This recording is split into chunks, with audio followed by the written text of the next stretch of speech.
Welcome to Season 2 of OnListening. This is your host, Daniel Rosen. Thank you for joining us as we continue to explore listening in all its dimensions. Continue listening after the interview is over for some information about engagement with the show. Thank you. On the next episode of OnListening, I have the distinct pleasure and honor to interview Herb Smith. Herb is a conductor at the RPO, Rochester Philharmonic Orchestra. He's third trumpeter there and the founding member of Freedom Trio, a jazz trio in Rochester. So glad to have you here. Thanks. Thank you for having me. I wanted to interview for so many reasons, and the musicality, and then the Black Lives Matter burst on the scene stronger than before. And then, and we'll see if we get to the third thing. I'll leave it in suspense there. We'll see if we get there. Okay. So this is a podcast on listening. We're speaking to people, anybody in the world, but you might also be speaking a little bit to musicians when you talk about music, because I'm imagining that some people are going to want to hear you talk, knowing your training and experience in music. So listening, start with a super open-ended question. Tell me what comes to mind when you think about listening? Well, listening is, you can't be a good musician without being able to listen. That's just part of it. You have to listen to the people next to you, right? So as a trumpet player in an orchestra, I have to listen to my section and make sure that I'm with the section and play with them, and listen to them. But then as a section, you have to listen to the whole brass, the brass needs to be together. So we're listening across too, And then on top of that, you have to listen to the strings, everyone, you listen to the whole orchestra. So it's layers of listening. And one of the things we always talk about is listening across, not just listening to the person next to you, but trying to hear the people, 4, 5, 6 chairs away from you so that you can be in a group. It's just so many layers to listening, music wise, and then that's just music, then there's people and right. Well, let's stick with music a little bit, because I love what you're saying. Just play around with this. So I'll say that, I know Herb, he plays the trumpet. Well, if I'm hearing you right, playing the trumpet is just part of it. I don't know, and maybe not what percent, but so when to play it, how to play it, sounds like it's so contingent on what you're listening to. Totally. Listening is, it's 50-50, with playing. You a good listener, sometimes a person who's a great listener but not a great player, goes further, than a person who's a great player but not a good listener. It's kind of. I just had a flash of I don't play the sport, but I just had a flash of a sport like soccer or basketball or something. You could have the dude who can, or the woman who can get the ball where you want it to go, but if they can't pass and people can't pass to them, then it sort of doesn't matter. Exactly. That's totally what it is. It's you can't have a hothead, or the one star on the basketball team that's shooting it every time, and you're like, dude, pass the ball,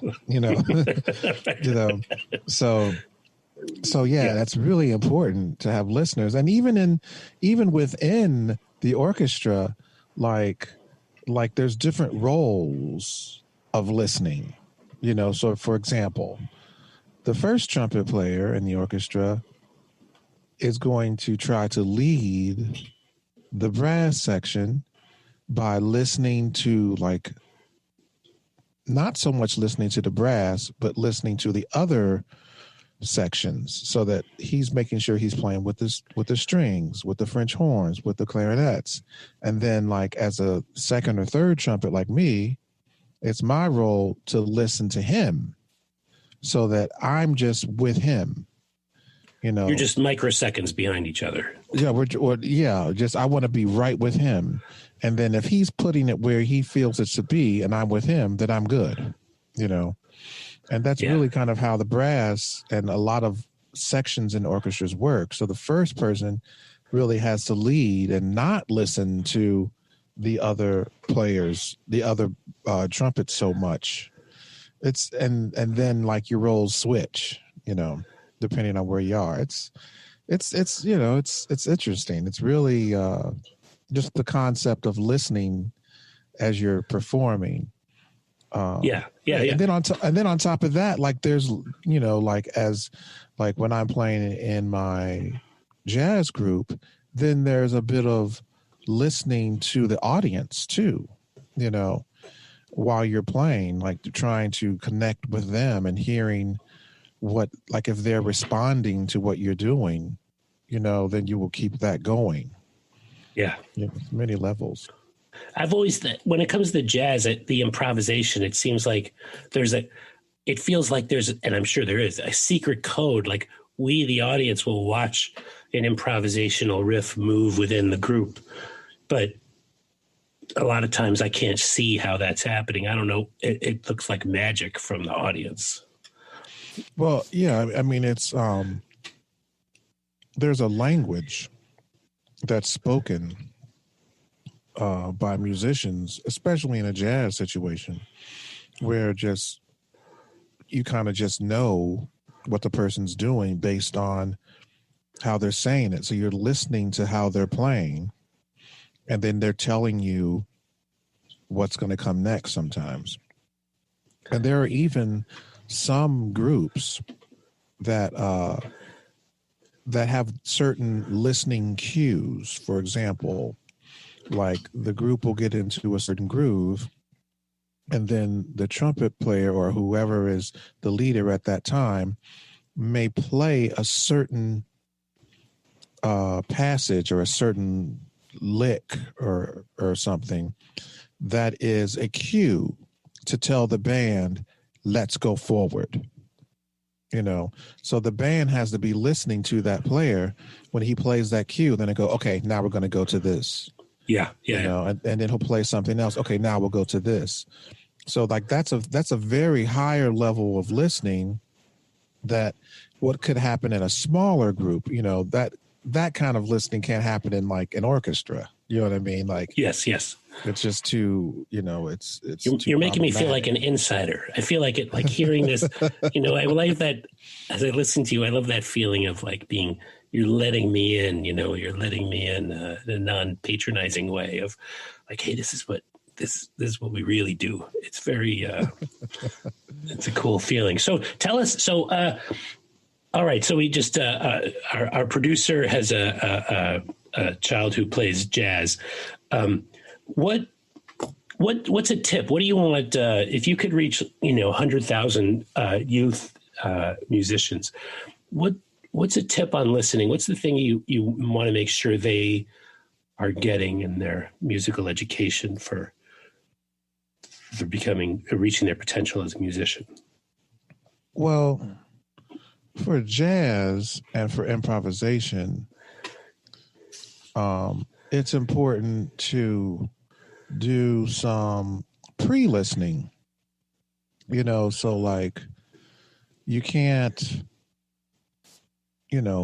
build a deck unless you go and check out how to build decks, obviously, right? Like you go and do that. So you can't play a good solo unless you listen to other good solos, and know what's good. And so there's that kind of listening, like, and it's really like people are like, well, how do you learn how to play jazz? Well, one of the ways you learn how to play jazz is just listen. That's it. Like, just listen. I mean, of course you have to play your instrument, but just listening to, as they say, like an exemplar of what a good improvised solo sounds like. helps you tremendously. So there's that kind of listening that has to happen. And then when you're actually playing, and I hear this from students a lot. A lot of times they're playing an improvised solo, just kind of going on and on and on. And then I'm like, are you actually listening to what you're playing? Like, you're playing it, but you're not listening to it as you play. I dipped into guitar a little bit, and I found that it was so hard to listen. I found that my ability to discriminate pitch got a little better playing the guitar. I would think that would get better from trying to sing or something, but just the better I got at listening to myself, which was not that great. It did change. It changed how the ability to discern different sounds, or a rock song. I started to be able to. I know I'm talking about what a terrible musical ear I have, but I started to be able to hear the different, like, how many instruments. Oh, there's a drummer, there's a bass, and there's a guitar. Or this one has a piano in it, and where it all sounded just like the song prior to that. Right. Yeah. There's so much listening that has to happen while you play. That's one of my things that I always tell, and jazz and classical too. Like, listen to yourself as you're playing it. Like if you're playing a song and the song is usually done in a smooth way, I don't know, let's just take Row, Row, Row Your Boat, for example. You would go, row, row, row your boat, da, da, da, da, da, right? You would do that. And if I told a student to sing it, they would sing it like that. But if I tell them to play it, then they might play it like dun dun dun dun dun. Like kind of choppy. Right. Yeah. You're like, playing just like you were doing what I do. And I'm just like, listen to that. Does that sound right? Yeah. And they're like, wow, no, it doesn't sound like. Well, how would you sing it? Right. Okay. Now play it like that. How does that sound? Oh, that sounds much better. Yes. No. Listen as you're playing, so as a musician, it's like you have to both play and listen. It would be like, I guess, kind of like playing a sport, and you're playing the sport and watching yourself. You know what I mean? At the same time. Well, that's right. That's the review, being able to reflect. Did a teeny bit of studying on listening, the ability to reflect on what is being said and what you're saying is, it's like putting another processor in your head. If you do a computer analogy, like, it just takes more brain power. It does to attend to that other thing. So that's great. I love hearing that. And again, that feeling of being on the inside. Well, so the other thing that we're definitely going to get to is just 2 days ago, the RPO played at, was it a BLM rally? It was, or Free the People, one of the two? It was a Black Lives Matter rally. Black Lives Matter at Martin Luther King Park in Rochester. So tell us about that. Well, this was a huge thing for me. Many organizations are putting out statements about the racism and police brutality that's been happening in our country for a very long time. And they've been putting out statements about how they abhor that and how they stand with Black Lives Matter. And I think that is a beginning. These statements had not existed previously, and so I think it's good that these companies are realizing that they need to do more. And I'm very happy about that. At the same time, I feel like some of these statements could be backed up with action. Like, there needs to be some action done from these companies. And RPO came out with a statement, and I just felt like I wanted to do something that put that statement into action. So I was talking to some friends, a friend of mine, Grace, who's a harpist in RPO, and we were talking about possibly playing Aaron Copland's Fanfare for the Common Man in an outdoor setting somewhere that would, and the original idea was to put music and harmony where there was chaos and discourse. That was the original idea. And to play it downtown, either at Liberty Pole or at the green space there in the city called Parcel 5.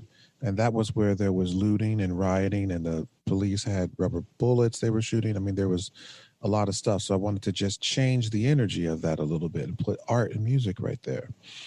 And ran into a lot of problems with just trying to get people on board with it, trying to get the different permits and from the city. And I just talked to a number of people to try to figure out what was going on, and what came about, even though it wasn't my original idea, it turned out to exceed my original expectations. Connecting with the Black Lives Matter rally gave us an audience, and it gave us a platform, and it also gave me a place that I could actually say a few things about how I felt about what was going on. And it was so well received. It was just unbelievable, the reception that we got. I was a little nervous about the Black Lives Matter people, if they were going to be on board with having RPO play. I mean, RPO has a history of being a all-white organization, and with this statement coming out, and I really felt like they really meant that statement, and they showed that they meant it by supporting the idea to play at a rally. And it just was really a wonderful event, and everyone involved, from the CEO to my colleagues playing, was just overwhelmed with how good it felt to support. And I mean, I'm kind of going on my little soapbox here, but one of the things that I really feel, a lot of people want to know, how can I help? What are the things I can do to help? One of the things that I think people can do is just write where you are, writing your vocation and where you work, in your house, in your home, in your family. If you see some type of, inequality, some type of racial injustice, deal with it right there. And then wherever you work, whatever you do, whatever is your expression in life, use that to support. I'm not a lawmaker, right? I'm not. That's right. You're a musician, so you exactly brought music, and I'm a talker, so I got you on the podcast.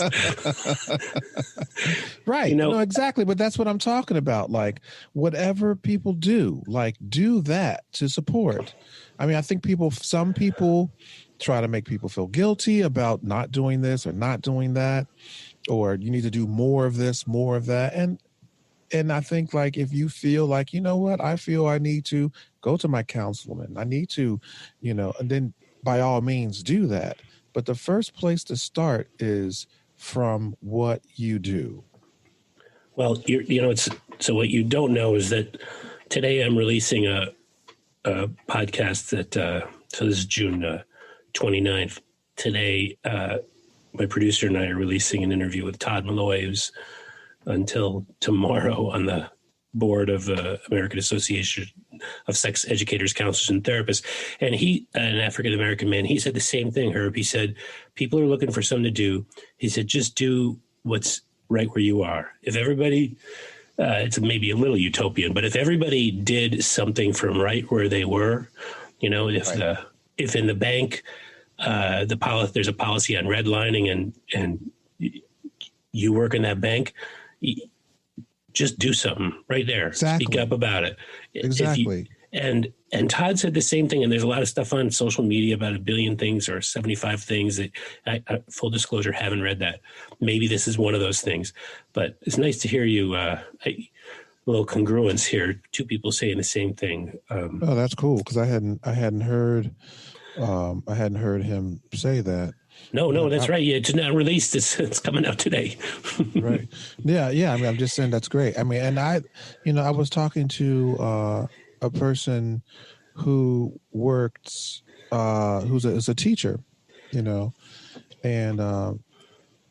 it was just great to get his perspective and what he was going to do in his school.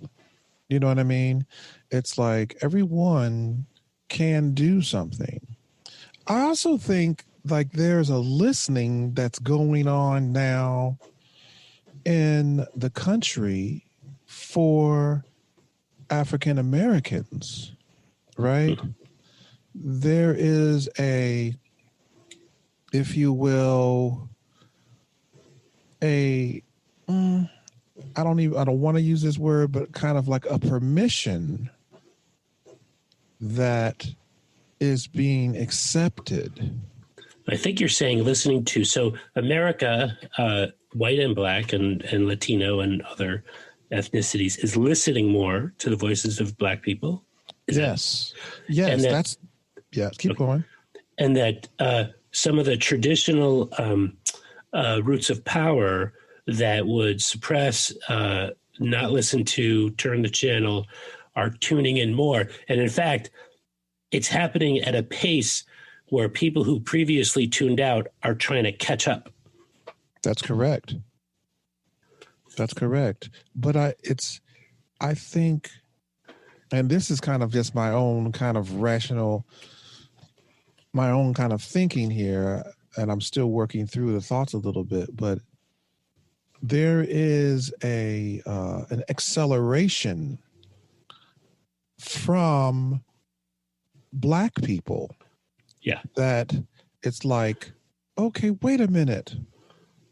We don't have to take this.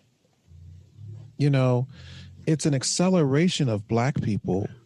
It's also a listening of the people that would be doing these atrocities or whatever to black people.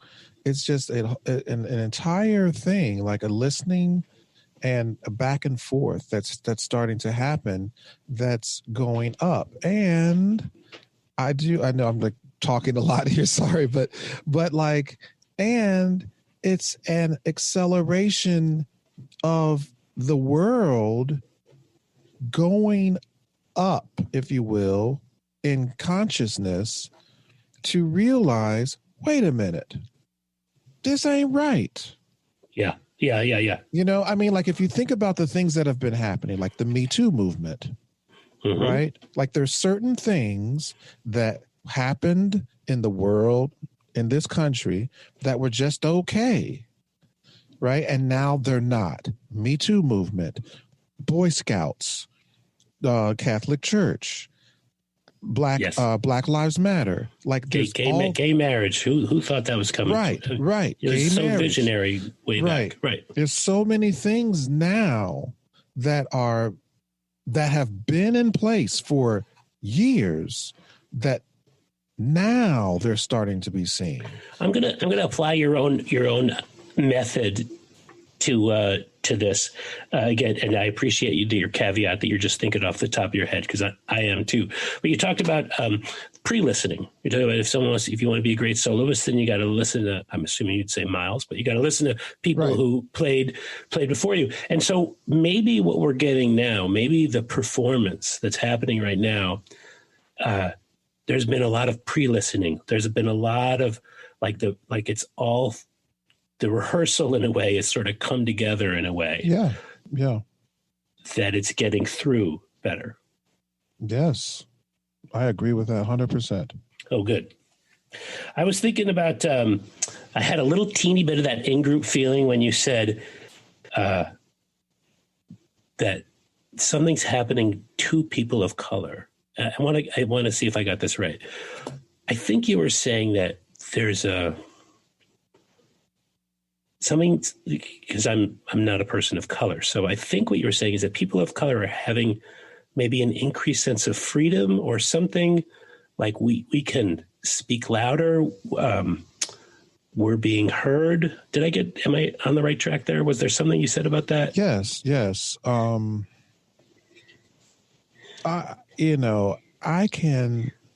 I can speak from my own experience. And it's not necessarily coming from a racial point, but it's that whole thing of like, when it's the story of, if you have in a circus, you take a baby elephant and you chain it to, I don't know, to a tree or whatever, right? And it can't break away. Learned helplessness. Right. You keep it chained, right? And then when that elephant is an adult, right, and it's powerful enough to break that chain, it doesn't. Yeah. Because it's just been chained its whole life. Mm-hmm. Right. And so you don't even need to put a chain on it. Now you can just tie it up with a rope and it won't leave. Yes. Right. At some point, the elephant could maybe pull that chain and go, wait a minute, I can break this. I don't have to be I don't have to be chained. I am free. I am free right now. I just need to demand that freedom, and I need to,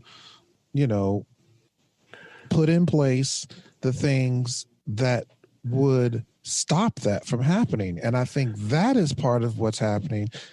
I know that that's happening for me. I can say that. Yeah. Right. That's happening for me. Oh, it makes me giddy inside hearing you talk about that, especially using the word freedom. That's it's a great feeling. Yeah. Yeah. I think I kind of feel like that's what's kind of happening in this country. Like, wait a minute, Black Lives Matter. They do matter. Why am I not demanding that? And it's catching on. There's something about the catching. I think you were also implying that there's something about the way it's being heard more reinforces the urgency to express it. There's a feedback loop. That's it. It's like there's a feedback loop. Like the rally we were at on Saturday was a very, very high white attendance at that rally. Like that's a different protest from the one earlier in June. It's yes. There's this feedback loop that's happening, bringing more people in. The voices gets louder. Is that what we're talking about? Yes, that is exactly what it is. I mean, the voice is getting. It seems to me the voice is getting louder. We can't get complacent. No. That's the fear, right? That's the fear. That's the fear. The next thing's going to come along. The next thing, and it's amazing. Who would have thought that COVID would almost be the catalyst? Yeah. I mean, I really do feel like it's like. I mean, I've heard many different people talk about this too. Like, so there are things put in place where, okay, if we follow your rules, then you will take care of us. There's a contract, social contract. Yeah. Yeah. If we don't steal, if people don't steal things, if people don't speed or whatever, then you will take care of us. And the people that do that, you will protect the people that don't, you know what I mean? Like, so we can have a state that's working correctly. But then when those things start to break down, when the police are brutalizing people and killing people, it's like, okay, wait a minute, we had a contract. You've broken the contract. Why should I keep my contract? You know, That particular, it's something, there was, boy, I hope this gets well analyzed by psychologists and sociologists, but there was something about that George Floyd video that yeah, I think just exposed the problem in such a way. I know for me, what I felt was the powerlessness. And God, I feel like this is going to be a little bit of a disclosure that I'm going to be a little vulnerable and anxious about saying. But so Eric Garner, similar situation. right. I didn't, and maybe it's because I'm white, I didn't project myself so much into Eric. Like I think of me. Am I going to be selling cigarettes on the street? Probably not. So I wasn't experiencing, and this is probably, I don't know, we'll see how this goes down. I wasn't experiencing that so much from the perspective of, oh, that could be me, which I know my black friends tell me, oh, shit, that could have been me, right? But that's not Totally where I could went. have been me. Right. But George Floyd, the fact that it was being filmed, what I can imagine is being the dude filming. I can imagine being the one trying to call out an injustice, says, hey, this is really wrong. And the incredible sense of powerlessness that the audience had there is not nearly as terrible as what George Floyd experienced. But in a kind of bizarre way, that's where, like the system is so broken, you can't even tell people you're breaking it in the moment, and they don't do anything about it. I mean, it's yeah. Either one of those is just equally wrong. Yes, but it's like to me the thing about the going back to the COVID part you were talking about, like, so everyone's on lockdown, everyone's following the rules. We're being told not to go out. We're being told to stay home. You're on lockdown, and then you see this happen, right? Yes. It's like it's heightened. There's so much built up pressure. There's built up pressure. You're yes. at home. You don't want to be home, or, whatever. And then on top of that, there's murders, and then there's murder hornets. It's like, it's just too much. Something has to give. Yeah. Something has to give. And I was talking to a person just last night, and talk about listening. I think they heard me. They were just saying, like, 2020, I give it a 1 star. It just sucks. 2020 sucks. Yeah. And I was just like, I disagree with that 100%. I disagree with that 100%. I mean, it's no coincidence that all of this is happening at the same time. It's no coincidence. Mm-hmm.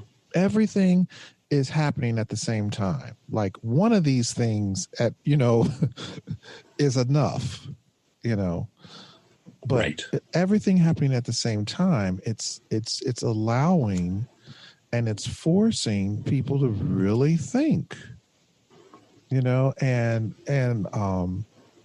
hearing about, like, taking down these statues of Confederate generals and stuff, and people like, taking down a statue, that's not going to fix anything. I'm like, but the statues are being taken down and they've been there for years. I think this is the beginning. Like, it's actually beginning. Those statues were there in the 1960s when they did the civil rights law. Those statues were there. Nobody was taking those down. They're taken down now. And I think that's because of the feedback loop, the acceptance, the movement forward. So that look, there's I suspect there's something different about seeing that statue when you're a person of color. It's like that. Those guys really, really did not want me to exist. So sure, it doesn't change history to take them down, but they are. And I guess I'm asking in some way, like, they are offensive. it would be like, as a Jew, to see a statue of Hitler, Exactly. a monument to Eichmann of it. Right. So it doesn't change history, but talk about a trigger. I think that's great. Like if there were statues of Nazi soldiers somewhere, and people were applauding them, like that wouldn't happen. But some of these Confederate guys, they had slaves, and if they had slaves, what was going on with them slaves? We know what happens. Yes. We know what slave owners did to the women slaves. Yes, that was the brilliant opinion piece. I can't remember the author in the New York Times of my body is you want a Confederate monument? My body is a monument to Confederacy. Wow. I think she calls it my rape-colored skin. Wow. Oh, you haven't? Oh, you're going to love it. And she talks about, she says, look, I'm more than half white. No white ancestor, no white family claims me. Wow. You want to hear from someone who's got Confederate blood? Well, that's me, but I'm black, and I'm here to tell you, tear that shit down. Wow. That's interesting. It's mind blowing. I did my ancestry.com thing. I got my results back like a couple of weeks ago, and I'm 52% Nigerian, and the rest is all other different stuff. So right. It's like, those guys, those Confederate guys who had slaves, and I don't know specifically if those guys did, but we know what slave owners did. Yes, it was rape. It was rape. Yeah. It's sexual entitlement. Exactly. Yeah. This is my property. I can do with it what I want to. And that's, it's high time that we got rid of those monuments. So we can apply this to you. If you're 52% Nigerian, you said? Yeah. So you're 48% other stuff. Other stuff, which is probably a good amount of Caucasian. There's so some England in yeah, there. That's right. Yeah. So you saying tear it down, it's your ancestors too that might have helped put it up. Right. Exactly. There's a lot of good stuff that comes out around race now, but that one particular opinion piece blew me away with the claiming, right? The claiming, like I'm from that, and I still am opposed to it. It's an amazing idea. Wow. So,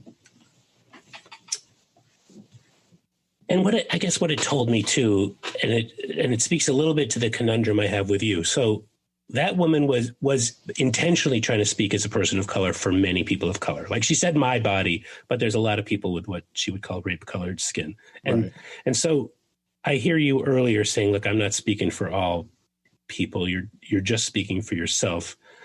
But I think that this, even though you're just speaking for you, each one person's voice matters. That monument offends me. That thing hurts me. And when I have found that I have to listen harder to the voices of people of color, that to try to experience what they're experiencing. It's more work because there's more distance to travel. I mean, yes, we're all human, but there's more of a experience gap to overcome, to really experience, to think of it from that perspective. I mean, I'm saying there is, I journal was something that really has been really helping me. Like, I've been journaling since before the quarantine and everything, but like during the quarantine, like just having a journal, like a running journal, has helped me so much. And one of the things that I was talking about in that was, being a Black person in America is heavy, man. It's heavy. It's real heavy. I mean, right. I'm used to going into a room and being the only Black person in the room. I am at home in that because that's just what it is. And if I'm going to be okay in this world, I have to be okay with that. Or every time I go out, I'm upset about that. I have to be okay with that, you know? And that's something that a lot of white people just never have to deal with. Right. You know, you walk into a room and there's looks. Now those looks may not necessarily be, you know, racial or whatever, but there's just looks. There's just a way that it is. Right. And anytime I've had people and I've taken them to a place where they were the only white person in the room, man, it freaks people out sometimes. Yes. And I'm just like, welcome to my welcome to my world. The only thing is like, that's my world every day. Right. Like I'm the only black only black person in the Rochester Philharmonic Orchestra. The only in the orchestra. And sometimes when I'm at a concert, I'm the only black person in the room at Eastman Theater. You know, and then, you know, bars or wherever, or, you know, other places that I go to, that's just kind of what it is. I'm trying to feel it. I've been in some spaces that were primarily women or almost all women. I was the only man, or spaces where I was one of the few non-black people. But it's exceedingly rare. It's right. not my dominant experience. And there's an identity crisis that, I mean, I was just kind of going through, you know, like, you know, because I grew up in Cincinnati, Ohio, and I went to a church, gospel church, Greater New Light Baptist Church, and it was all black, you know, and so I grew up with that, my family and all that, and then I come to Eastman, and I was like one of maybe in my year, probably one of maybe 5 or 6. Out of about how many? Out of about, well, okay, so my year, I was like 5 or 6 out of about 300 or so. Oh my goodness. But in the school, there was probably only a total of about 10, and out of over 1,000. So you're looking at 1%. Right, you're looking at like 1-2%. That's about it. And when people say systemic racism, a lot of people will say I'm not a racist, and that's not. I don't really want to get into that. But what I think is hard for people to listen to is the idea that if 1% of the class at Eastman is black, that is not because there is a failure of musical talent in the black community. That's correct. That is a systemic problem.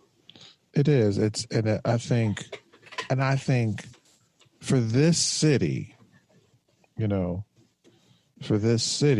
being, I believe it's 40% black, 30 to 40% black in this city, I would want someone to fact check that.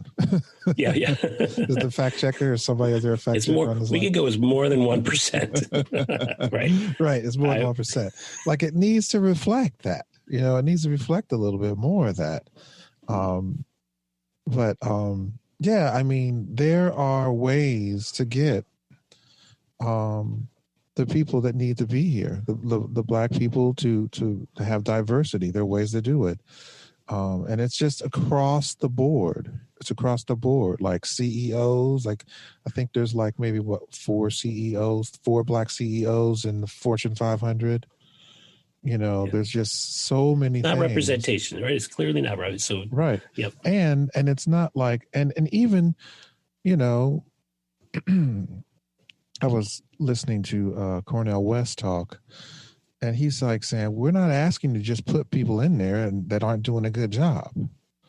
You know, we're not asking for that. Like, we need the right people in the right jobs. The problem is that there are people that would be in there and do a good job, and they're not even given a chance. You know? Yes. Yeah. Cornell West has come up in some other Listening, man, conversations. it really is like listening. You have to listen to the people that are experiencing it. Yes, that's right. That's what I'm learning in a way. I don't know. Learning, but I guess relearning, right? There's a lot of lessons we learned, Right. and then we have to Right, relearn it in a different area in our life. That there's something qualitatively different about, and there's something about the interview process that I turn on. I turn on the listening part of my brain a little more, and go ahead. I'm loving listening to your experience, really trying to experience it, trying to get that feeling of what is it like to be the only guy in the room. When that whole thing came out about George Floyd, I was a wreck.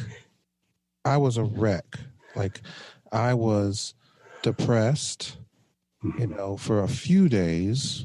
My daughter's like, "Dad, are you okay?" I'm like, I'm good. But for me, that's my own the way I operate is, if I'm angry about something, then I try to get underneath that anger. I try to get underneath it. I don't want to spread anger. I don't want to, and I don't want to have someone be feel the brunt of my anger. I want to just be angry and not act. Yes. From anger. Let the anger help you to move, but when I move, I try not to move from anger. You know what I mean? Yes. And so I was going through this roller coaster of I said I'm angry, I'm sad, and I'm happy, all at the same time. like all at the same time. I was angry that the police did what they did, and that the brutality that has happened in this country. I was sad that for George's family, for all the victims that have happened. I was happy that it was recorded, and that it has actually fostered the beginning of a movement to make major change in this country. Yes. And I'm like, all three of those happening at the same time. And it has to be, because people say, you can't be happy that this happened. It says, I'm not happy. I'm angry, sad, and happy at the same time, equally. And it was one of the most disturbing things I've ever seen in my life. It was just it had a huge impact on me too. I was angry, and I had a profound feeling of helplessness, and I'll tell you that. And then I also had a cognitive thought. So it's my understanding. I'm not going to fact check this either, but there's this idea of, maybe you've heard of people on parole will have a bracelet, an ankle bracelet, to sort of monitor them, so it's cheaper than incarcerating people. I'm a fan of neither, but the statistics on the idea that if you put an ankle bracelet on somebody, that they're going to commit less crime, right? Isn't that's the implicit assumption? Oh, if we got this guy, we're going to let him live at home and it's cheaper, but we can be confident he's going to do less criminal activity because he's got a bracelet on. Well, guess what? The stats are not they actually don't show that. In fact, there's a case to be made that some people have such a profound sense of, I'm screwed over, or they're in their environment where it's easier to commit a crime. So crime's not flat. It doesn't deter criminal activity. And so this whole police cam idea, the whole idea that people could be filmed, or that police were wearing body cams, that the implicit assumption that's going to, if there was an implicit assumption, it certainly was mine, that people are going to behave differently. That's what George Floyd showed me, that it doesn't the same thing that the ankle bracelets do. People behave the same way. They're just caught easier. Yeah. Yeah. I get that, but like because of these videos, like Yeah, it changed everything. it changed the game. And that's I mean, that's what I'm saying as far as Black people are finally realizing that chain around our neck is just a rope. That's what I love that. And I'm saying I am realizing that. Some people may have already figured that out, but I'm realizing that. And so, like, what helps that is the video of George Floyd, which is just documenting what has been going on in this country for hundreds of years. This is not new. Like the George Floyds, the Breonnas, all these things that have happened lately that are, or like the Trayvons and all these kind of things. These have been going on for years, hundreds of years. Yeah, we want to be like happy. Now we can see 20 of them and get angry and make some movement about it, which is great because the people in power aren't going to give up the power. Nope. They're not going to give up the power. That is, like, you can look in history. You can look from Caesar to the Vikings to America, to France. Yes. The people in power are not going to give it up. No, they are not. And then now in these days, what do we have? We have video. That's a tool. That's a weapon to use. We have social media. Like if we didn't have social media and the news, 24-hour news cycle, and all these things that are happening now would not be. No. Everybody, so you're describing your own awakening in a way, feeling the and I think you briefly mentioned this, referred to the idea of sort of shaming people, but everybody has their awakening at their own time. Right. We can't rush our awakening. I think this show, by focusing on listening, the listening is pretty much what I see is seen as the tool. It's the lever to make somebody. To permit somebody an option to grow.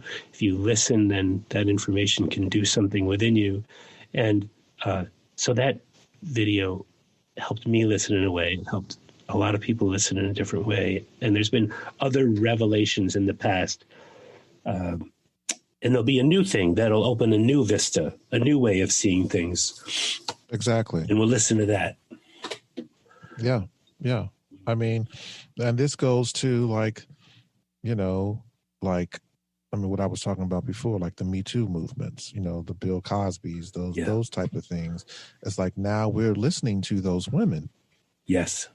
Which those women have probably been crying out, not probably, have been crying out for years. And no one's like, that's Bill Cosby, he's fine. But now it's like, that's not okay now. It's not okay to do that. There's a long list of men that now know, oh, it's not okay for me to do that now, right? And so now that's what's happening here. That's what's happening here in the Black Lives Matter. It's not okay to do that anymore. It's not okay. And that to me shows that spiral staircase going up, right? Of the consciousness of the world, of America specifically, getting to the place where it's like, okay, we gotta do what's right. I'm happy to see that. Yes. Yes. Deep sigh. I take a deep sigh to just taking that in. Yeah. The paradox of this, the year that everybody's considering sort of one of the worst years of their lifetime is such a year of catalyst change. And I also think, I've tried to, I'm always like the positive guy, but I also thank Trump. I thank Trump because he's put people in a place where, in a sense, he's really put people in a place where it's like it's so bad on this side, people are flipping to the other side. Mm-hmm. And it's kind of a, like I was reading something where they were saying when Obama was in place, there are a lot of right-wing groups popping up, right? Yes. And now that when Trump is in place, there's a lot of left things popping up. Like all the things that happened during Trump's administration, they were just saying Me Too movement happened during Trump. Black Lives Matter happened during Trump. There's all these things that have come up, Yes. So Popular. If you're looking at it from I try to look at it from a big umbrella, not just like this little thing, but if you look at it from the big umbrella, sure, there's some atrocities going on with Trump, and we can talk about that at another time. Right. but it's but look at what is going on too on the other side. Yeah. The response is very strong and growing stronger. And I'm definitely not saying Trump keep doing what you're doing. I have a whole lot of disagreements with that. He's not going to listen to you anyway. Right. And there's advisors telling him, look, what you're doing is galvanizing the other side. They're growing stronger. Put the thumbs away. But right. But no. Right. Herb, we're not getting to the third thing, but you're such a good guest. You're such a good guest. I might just have to interview you again. Sure, I would love to do that, man. Oh, good. I'm glad you love that. That's really nice to hear. Yeah, I like that. Hey, look, last thoughts. What do you think? Any reflection? We know that in listening, the reflection is a big part of listening. So let's pretend we have a couple minutes to think about the show, reflect on it. What do you want to come back to, or anything come to mind? I think maybe the problem has been listening. The entire problem has been no one wants to listen. Mm-hmm. Really listen. It's a radical act to listen. Yeah. You don't know what you're going to get. No. And you have to listen and not take it personal. Just listen and not take it personal. But I also think that it's important that when you... Okay, this is an interesting thought. So it's important for the person that's being listened to, right? Yes. To be a steward for the listener too. Yeah, point the way. Put up the little bullet points, or try to help them get responsivity. I think you're talking about. Right. You want to help guide them. Mm-hmm. And Right. There's an interactional component of. I agree with you. Yeah. Mm-hmm. So, as you are being listened to, you have to listen. Oh yeah. Now Right. I'm imagining you playing jazz. You're going to signal something. Right. And then you want to hear from did you guys get the signal? Do I have to do it again? Do I have to play those 18 measures again? Right. And at the same time, the listener has to listen. They have to just be in the present moment, be quiet, let go of the thing that you want to say next, and just listen. And that has been the big problem with America, I think. I think you're onto something. Good. I think you're onto something. I have some. I do. There's more coming around that. There's more. I do want to get to that. Oh, Herb, very nice. I can feel it. That wave of elation and exhaustion after an intense interview. Oh, yeah, this is great, man. I enjoyed this tremendously. We'll do it again. And that concludes another episode from Season 2 of OnListening. Thank you for joining us. Please check out our webpage, onlistening.net, and subscribe. Please leave reviews on your favorite podcasting site. It helps me make a name for this. I don't have corporate sponsorship, and all my guests are providing their time free, so there's no way to advertise this program other than word of mouth and your ratings. Email me comments or questions, dan@onlistening.net. Thank you so much for joining again. Take care.